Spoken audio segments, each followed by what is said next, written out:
This here is a group of people that believes that this guy over here, this isn't my writing, this is the card the guy gave me, that this guy is the guy that shot Kennedy, and he could prove it with a shell that he supposedly bit, whatever. A couple of things. The way that I got in a conversation with this dude was he brought up, he saw the pictures of my airplane, and then he said that another airplane went missing today. And then there was another guy that was standing there, and then they started talking about it, and then I told him, I said, there's no plane missing. It's not the type of plane that you think. I said, these are all coded stories, they're not real. And the lady came up to the guy that wrote this and said, how many copies did he want of his picture? And I thought it was really weird because he didn't say exact amount. He goes, I don't know, 3, 5, whatever. And she just like looked at him like, well, what do you mean? And he goes, I don't know, just make how many ever you want. And she didn't know what to say. And I thought, well, this is really getting weird, because at first, because I carry a gun. I started thinking, no, this guy's off his fucking rocker. Something's not right. And that's when I seen his picture. The picture of the god touching the finger, but then there was a small woman about the size of the finger falling off to the side. And then we talked a little bit. He said something to the effect that, there was a guy that went to jail, that knew stuff too. And he goes, you know what he went to jail for? And I said, I don't know, maybe it was exposing stuff. He goes,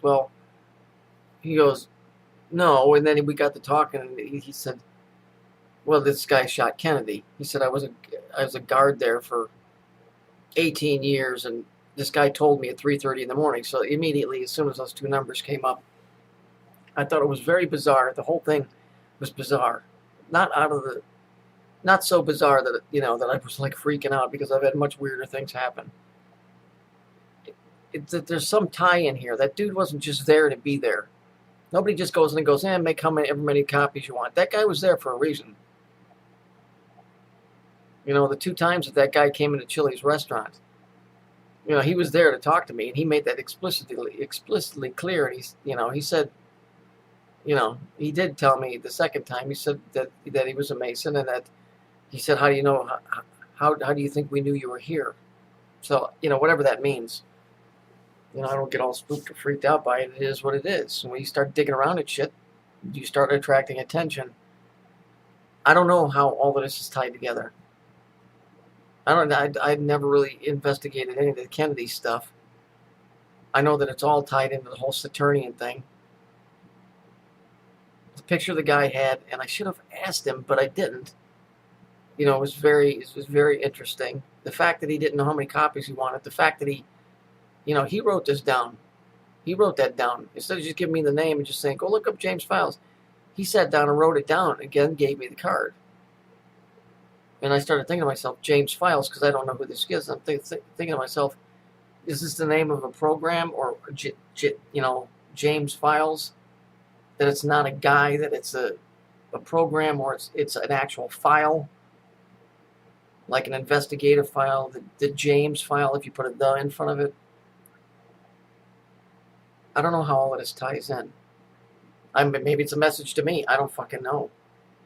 I'm just telling you, this kind of weird shit happens to me all the time. I haven't even told you guys the crap that happened to me when I was even younger, and I don't mean as a child, I mean as an adult, but it's very interesting stuff. I don't know what this has to do with me. There's a connection somewhere. And no, I'm not the dude that did Kennedy in, so don't get stupid. All of this is tied together. And I just don't know how yet. The plane disappearing, the whole thing.